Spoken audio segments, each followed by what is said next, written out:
Goa, a Portuguese colony in India for 451 years, has formed an in-depth integration of Hinduism and Catholicism in its culture.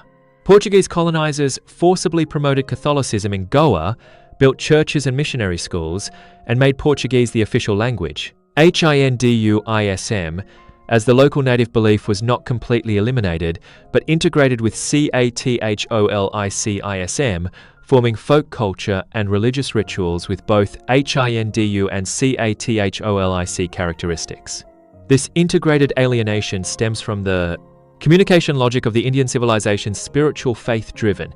Its core is the identification of spiritual faith, not the integration of institution, regime.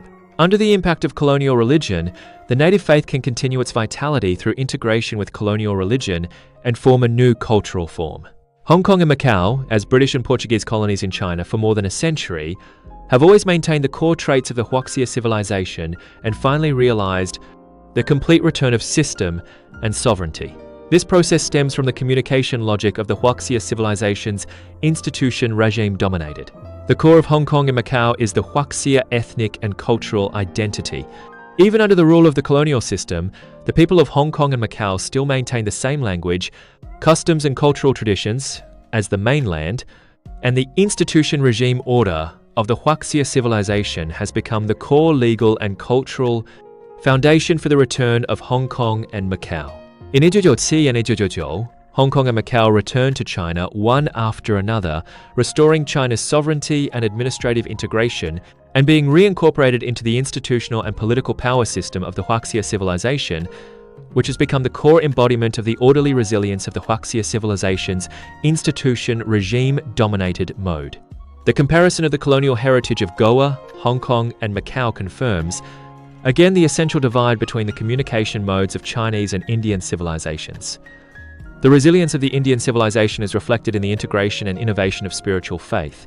The resilience of the Huaxia civilization is reflected in the order and integration of institution regime. Zhang Jingke's concept of harmony without uniformity between civilizations provides a common direction for the development of both. When facing external challenges, a civilization does not need to abandon its core traits, but can realize its own development and continuation through tolerance and integration. 4. 学理溯源中印文明传播模式迥异的核心根源 IV academic origin. The core root of the profound difference in Sino-Indian civilizational propagation modes.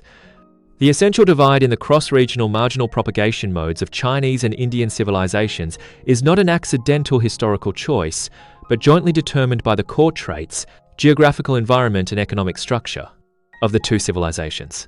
The theories of scholars such as Toynbee, Ji Shanlin, Xu Zuoyun, and Fairbank jointly provide a complete academic explanation for this divide. In terms of core civilizational traits, the Huaxia civilization is a secular civilization. Xuzhuoyun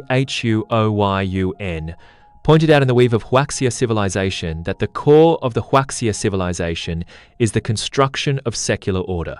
ITS birth and development have always revolved around agricultural production and tribal integration in the Yellow River Basin, and finally formed a secular civilization system centered on a unified political power.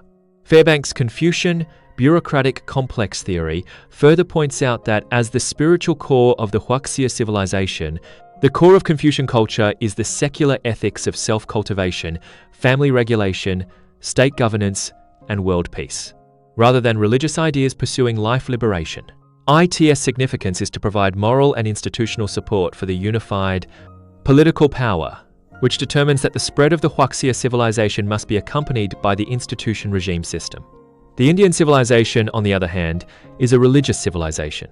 Ji Shanlin pointed out in A History of Sino-Indian Cultural Exchanges that the core of the Indian civilization is the transcendental concept of liberation.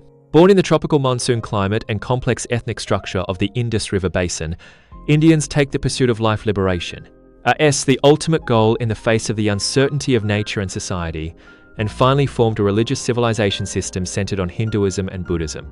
Arnold J.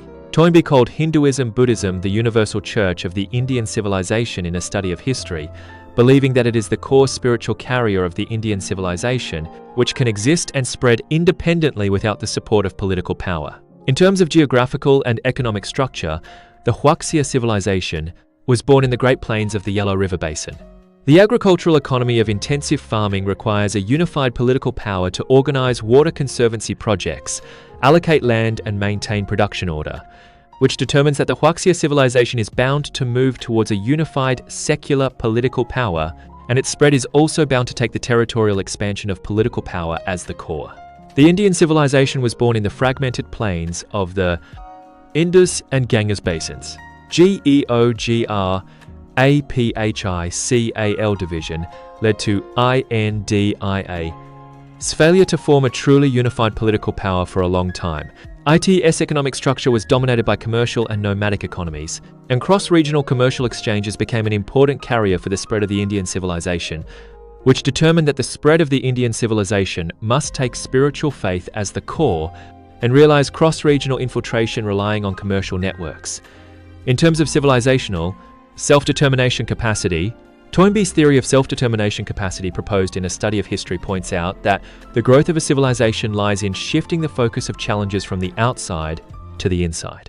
The Huaxia civilization has formed a strong secular political power, self-determination capacity through internal institutional innovation.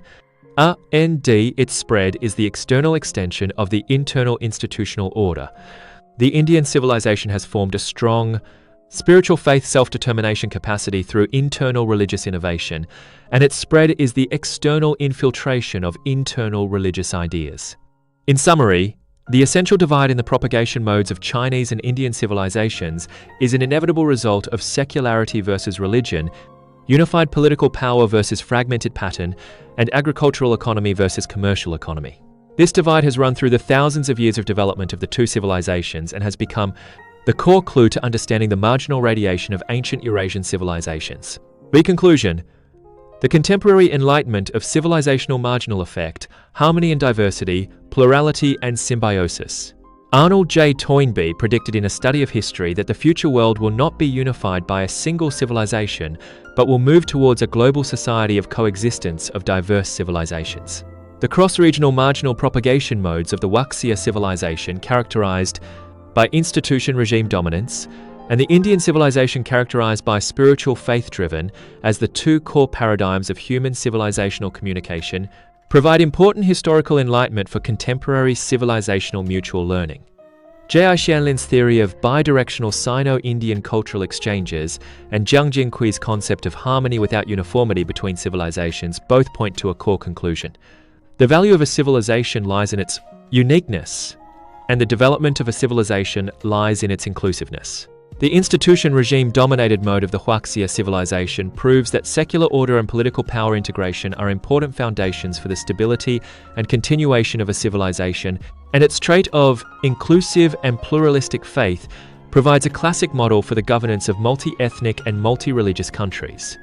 The spiritual faith-driven mode of the Indian civilization proves that spiritual, faith and cultural integration are important driving forces for the cross-regional spread of a civilization, and its trait of infiltration without political power support provides rich experience for folk exchanges between different civilizations. The civilizational marginal effect tells us that the creativity of a civilization is often born from the collision and integration of civilizations in marginal areas. Cases such as the Western Liao, the Ilkhanate, the Hui ethnic group, and Sikhism are all products of civilizational integration in marginal areas, which provide important enlightenment for the exchange and innovation of contemporary civilizations. In today's era of globalization, the collision and integration between different civilizations are becoming increasingly frequent. The thousands of years of communication and exchange history between Chinese and Indian civilizations tells us civilizations do not need to conquer or assimilate each other, but should uphold the concept of harmony without uniformity, plurality and symbiosis, respect each other's core traits and propagation modes, integrate in communication, and innovate in integration. The secular order of the Huaxia civilization and the spiritual faith of the Indian civilization are two treasures of human civilization, their symbiosis and mutual learning will not only promote the development of China and India, but also provide new possibilities for the future of human civilization.